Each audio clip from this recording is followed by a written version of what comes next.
أعوذ بالله من الشيطان الرجيم بسم الله الرحمن الرحيم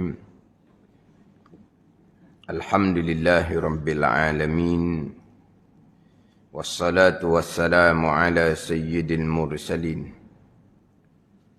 وعلى آله وصحبه أجمعين رب اشرح لي صدري ويسر لي أمري واحلل عقدة من لساني يفقه قولي سبحانك لا علم لنا إلا ما علمتنا إنك أنت العليم الحكيم ولا حول ولا قوة إلا بالله العلي العظيم.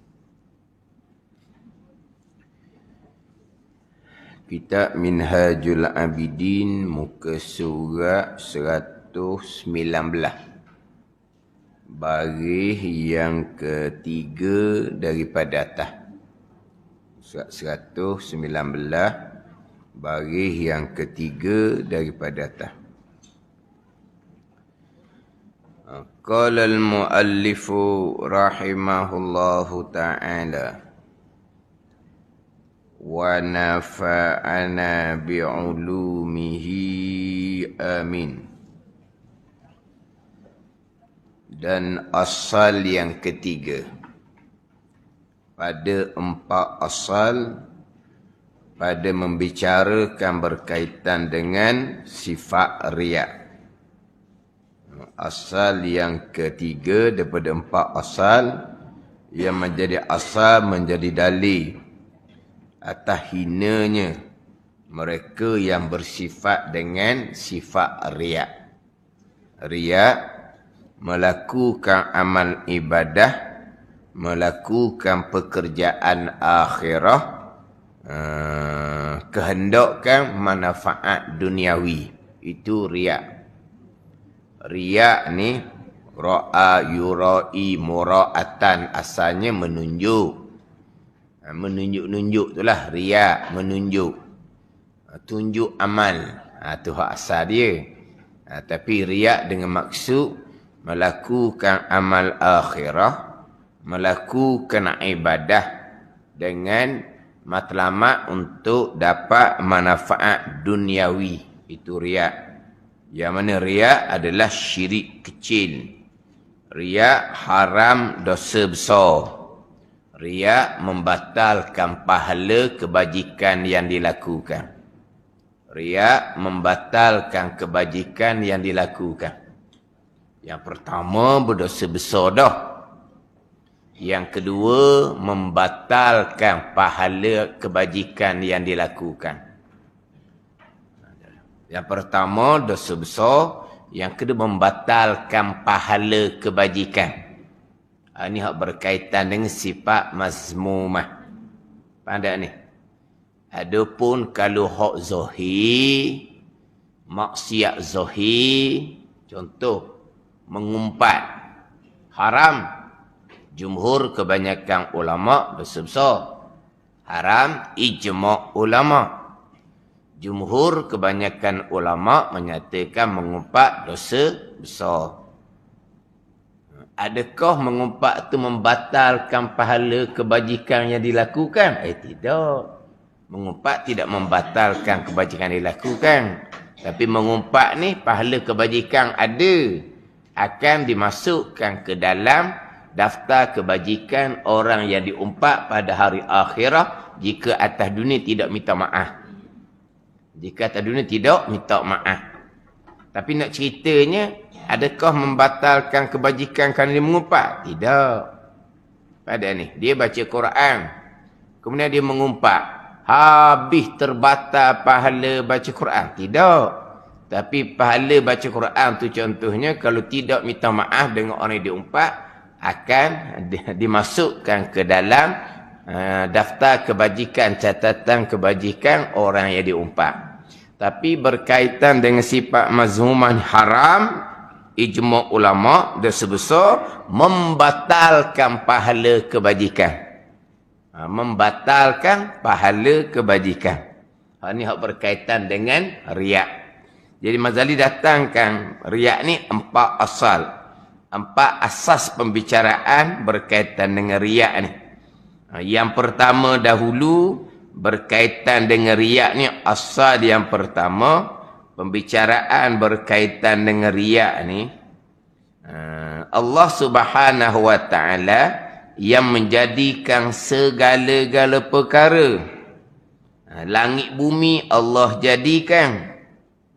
Tiba-tiba kita buat amal ibadah yang banyak cuai dalam amal ibadah, tiba-tiba bukan kerana Allah yang menjadikan segala-galanya, tapi sebaliknya kepada kerana yang lain, yang mana yang lain itu makhluk Allah yang sama lemah je dengan kita.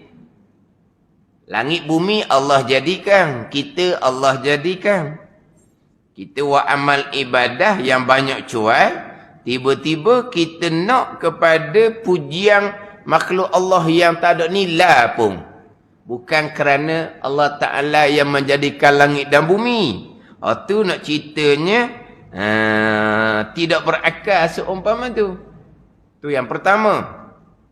Yang kedua pula, buat bandingan amal ibadah ni umpama permata yang mahal. Tiba-tiba dia nak manfaat dunia diumpamakan dengan duit nilai yang sangat sedikit. Buat bandingan gitu. Amal ibadah ni umpama permata yang indah-indah yang mahal. Harga 1,000 ribu buat bandingan. Tiba-tiba permata yang mahal tu dijual dengan duit yang sangat rendah. Harga yang sangat rendah. Jadi buat amal ibadah ni untuk akhirah. Itu dapat balasan selama-lamanya. Tiba-tiba tambah akhirat. Nak dunia pujian yang hanya sementara. Pujian pula bukan berkekalan pun. Orang yang memuji pada satu hari, orang yang sama akan mengeji, mengata pada hari yang lain.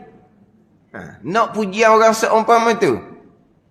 Kemudian, kalaulah kita tak dapat tidak nak dunia. Tak dapat tidak nak dunia. Buat amal untuk akhirah. Akan dapat dunia dan akhirah. Payah ni. Kita nak dunia juga. Kita nak dunia. Kita duduk atas dunia. Kita nak dunia. Kalau kita nak dunia juga. Tak dapat tidak kita ni. Maka buat amal kebajikan kerana Allah. Dapat dunia. Dapat akhirah.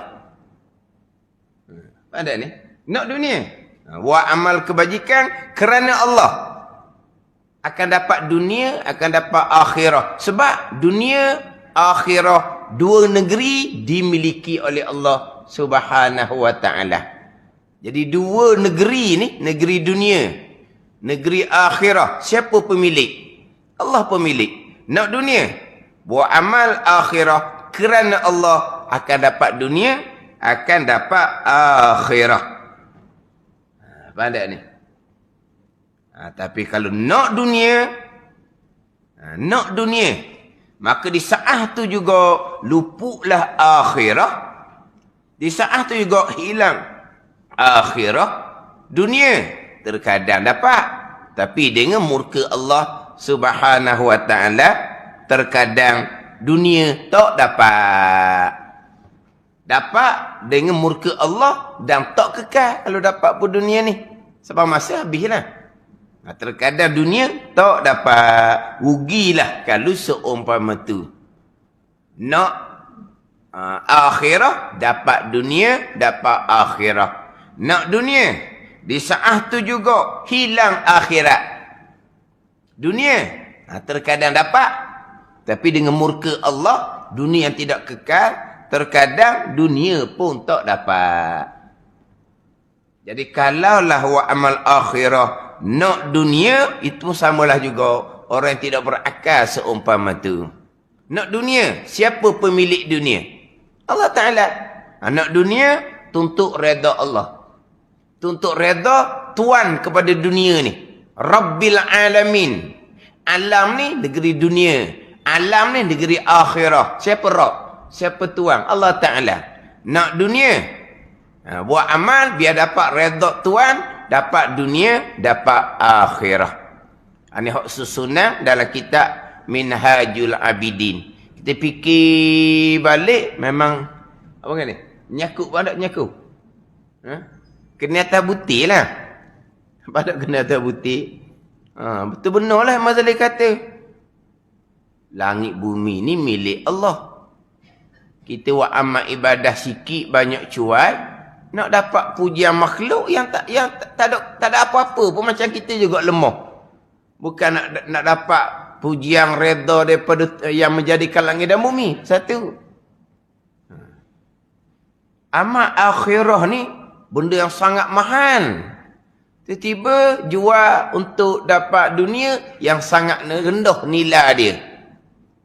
Dan kalau-kalaulah dunia ni ada nilai seberat sayap jamak, nescaya Nabi kata Allah Ta'ala tak akan beri orang kafir minum walaupun seteguk air.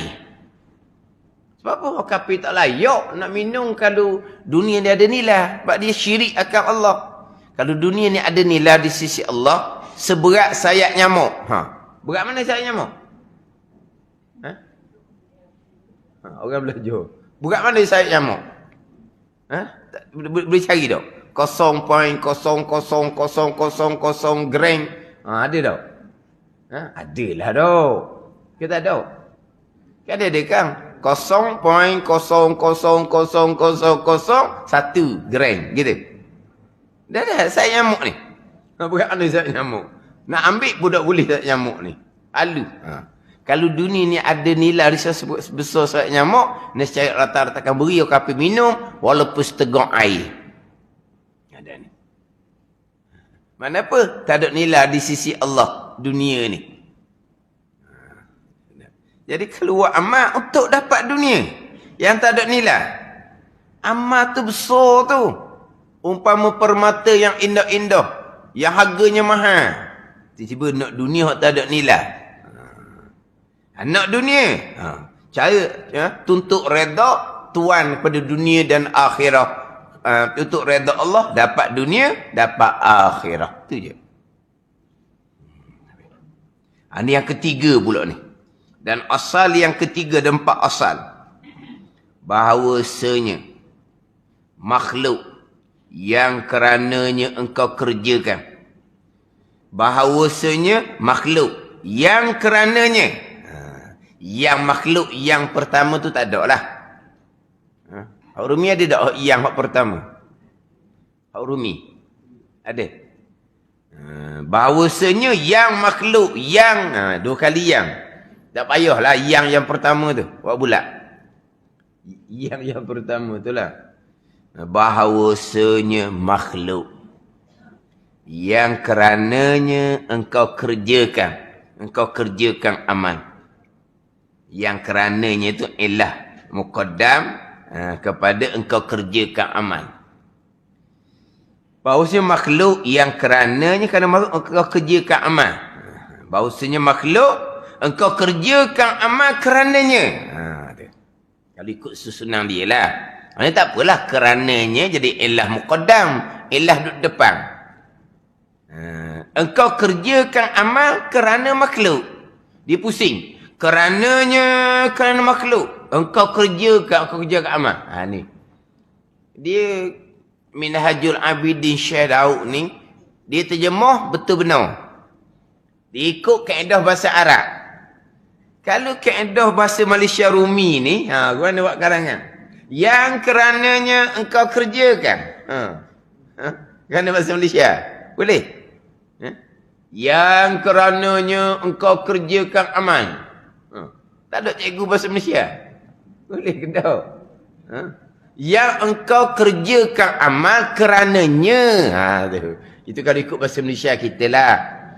Jadi kitab Minhaj ni, dia bunyi macam klasik. Ini bukan klasik. Dia terjemah mengikut kaedah bahasa Arab. Kalau pergi pada bahasa Malaysia kita, bunyi klasik lah. Malaysia bahasa Melayu moden, tak ada ayat gitu. Ni kitab Minhaj terjemah Syekh Daud. Kalau Minhaj terjemahan orang kemudian, ditukar ayat. Tak boleh gitu. Nak ikut asal. Bunyi tu apa dah? Bunyi mencabar sikit lah dah. Ha? Kitab lama ni, dia mencabar sikit lah. Kalau kitab baru ni, dia macam baca surat khabar. Dia macam pemberita baca berita gitu. Dia tidak mencabar. Ha, kitab jari lama ni dia mencabar lah. Ha, mana kita? Hemah kita macam mana? Hak mencabar ni orang tak ada hemah malah. Hak mencabar ni orang semangat, jadi suka. Dah duduk pondok, duduk mengaji kitab lama. Balik kampung ada orang mengajar, dia tak ada telinga. Baca buku baru. Dengar tu kok, dengar tak mencabar lah. Maknanya dengar. Tapi, tak ada dah. Dia tak ada lah olehnya, kerananya, banyaknya. Dan nya tu kembali pada mana? Lelah. Orang bahasa moden tak ada. Orang duduk pondok, nya sutir tu, satu pondok dia pusing. Nya sutir je. Dia tak sempat nak tanda, pergi jumpa kawan tu. Nya ni kamu sempat tanda tak? Tak. Jumpa kawan tu pula. Nya ni teguh kata kembali pada mana nya ni? Tak. Sutir pondok dia dicari. Kerana nya sutir. Kerana nya sutir je. Walah, tinggal situ. Kemudian lah tengok balik. Dah. Dia nak tanda habis. Penuh. Nya, olehnya, kerana. Akannya. Bahawasanya makhluk. Yang kerananya kerana makhluk engkau kerjakan. Engkau kerjakan amal tu kerana dia, kerana makhluk. Dan keredaannya engkau tuntut. Dan keredaannya adanya tu. Dan keredaannya keadaan makhluk engkau tuntut. Mana apa? Engkau tuntut akan keredaan makhluk. Engkau tuntut akan keredaan makhluk. Keredaannya tu jadi maf'ul bih muqaddam. Engkau tuntut akan keredaan makhluk. Engkau kerjakan amal kerana makhluk. Engkau tuntut akan keredaan makhluk dengan amal yang engkau lakukan. Maksud dia gitu. Dan keredaannya engkau tuntut. Yakni dan akan keredaannya. Keredaan makhluk engkau tuntut. Mana engkau tuntut akan keredaan makhluk. Jikalau ketahuinya. Jikalau ketahuinya. Yang dijadi kalau diketahuinya makhluk. Jikalau makhluk ni tahu. Engkau wa amma akhirat kerana dia. Engkau wa amma akhirat, engkau tuntut redha makhluk. Pada ni. Jadi wa amma kerana dia. Wa amma kerana tuntut redha dia. Kalau makhluk ni tahu. Kalau makhluk ni tahu. Nampak baik sungguhlah dia. Lepas main sunat, lepas main sunat. Tiba-tiba dia buat amal banyak tu kerana makhluk. Kerana nak tuntut redha makhluk. Nak suruh makhluk tu suka ke dia. Mana kalau makhluk tu orang besar pula, dia suka ke dia, mudah dia nak cari rezeki. Gitu lebih kurang.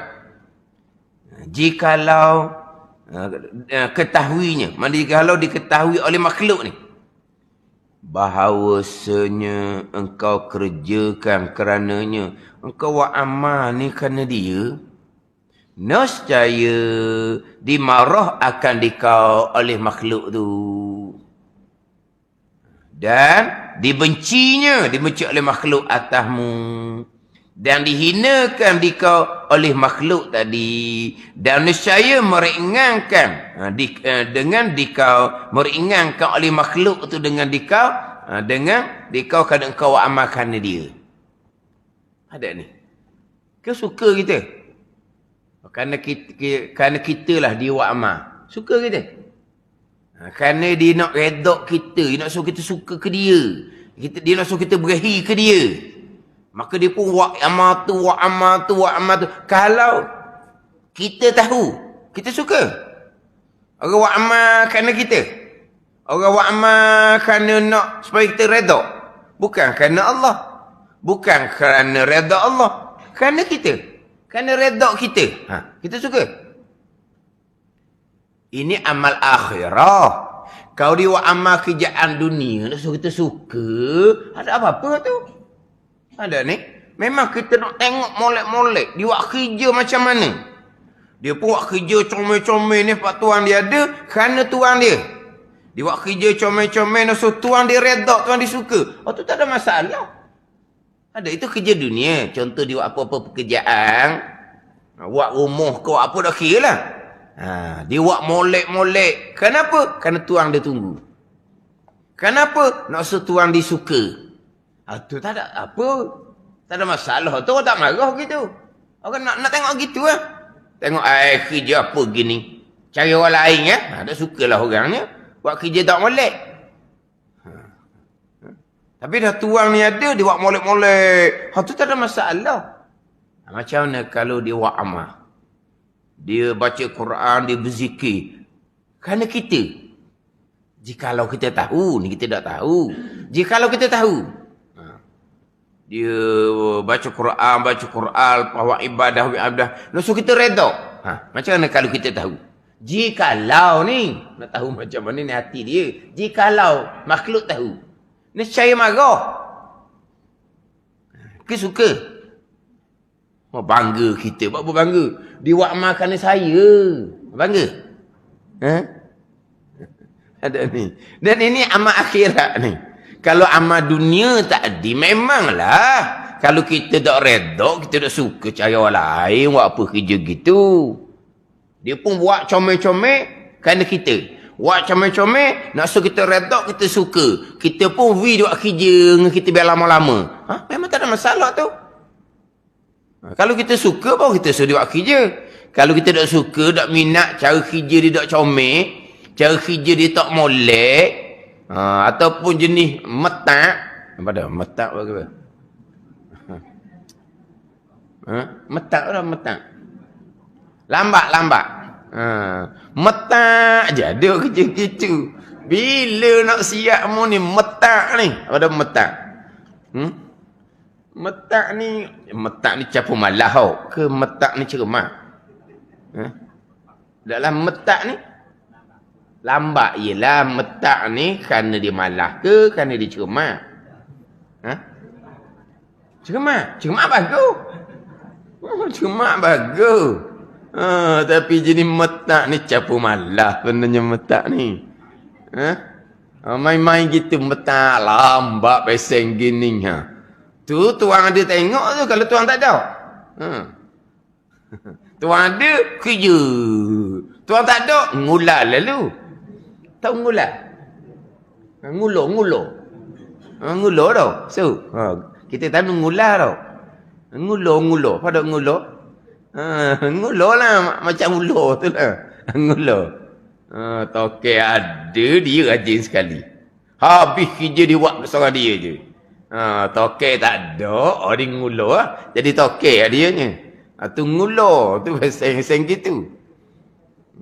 Dan kalau kerja slow, gaji kira hari. Gaji kira hari. Ni ada orang, dia punya kerja lah. Awas apa. Lepas tu dia nak overtime semua. Petang baru balik. Tapi ada kalau orang kita ni lambat mari. Balik awal. Kira-kira mari. Hak mari awal nak overtime nak balik petang. Dengan hak mari lambat. Hak balik awal ni. Banyak kerja hak mari lambat hak balik awal. Sebab apa? Dia kerja betul-betul. Hak ni buat main je. Sebab apa? Nak overtime. Nak overtime. Lepas tu hasil kerja. Banyak hak mari lambat. Hak balik cepat. Kadang-kadang hak jenis hak pekerja hak daripada luar tu lah. Hak bangsa asing dari luar tu. Kajilah mari awal. Balik petang nak overtime. Kerja tak banyak mana. Molek tak molek mana kerja. Jadi kalau kerja dunia, kerana seseorang nak tuntut redha seseorang tu tak apa. Hak ni kerja akhirat ni. Tiba-tiba kerana makhluk tuntut redha makhluk. Jikalau makhluk tahu. Jikalau dia ketahuinya. Tak tahu. Jikalau dia ketahui. bahawasanya engkau kerjakan tu kerana makhluk, nescaya dimarah akan dikau oleh makhluk. Dan dibenci oleh makhluk atasmu. Dan dihinakan dikau oleh makhluk. Dan nescaya meringankan dengan dikau. Meringankan oleh makhluk dengan dikau. Tak pandai besar lah kalau seumpama tu. Wa amma ibadat kebajikan akhirah. Tiba-tiba nak kerana makhluk. Nak tuntut redha makhluk. Kalau diketahui. Maka betapa, kata Imam Ghazali, dikerjakan yang demikian itu. Yang demikian amalan kerana makhluk ni. Oleh orang yang akil, orang yang berakal akan amalnya. Betapa seumpama tu. Kalau orang berakal sungguh. Akal yang salim lah. Akal yang molek. Berakal belaka, kata ada akal. Tak bicara hukum. Bicara hukum ni orang balik serta berakal. Kalau orang tidak berakal, kita tak ada bicara bab hukum. Hak ni orang akal hak comel. Betapa seumpama tu. Maka betapa dikerjakan mereka itu oleh orang yang akil akan amalnya. Kerana makhluk. Redha makhluk. Kerana orang yang jikalau diketahuinya, diketahui oleh orang ni, dengan dia yang demikian tu lah, amalan kerana makhluk ni, bahawasanya engkau tuntut redaknya orang ni, makhluk tadilah, nescaya marah ia orang atasnya, atas amal kerana makhluk.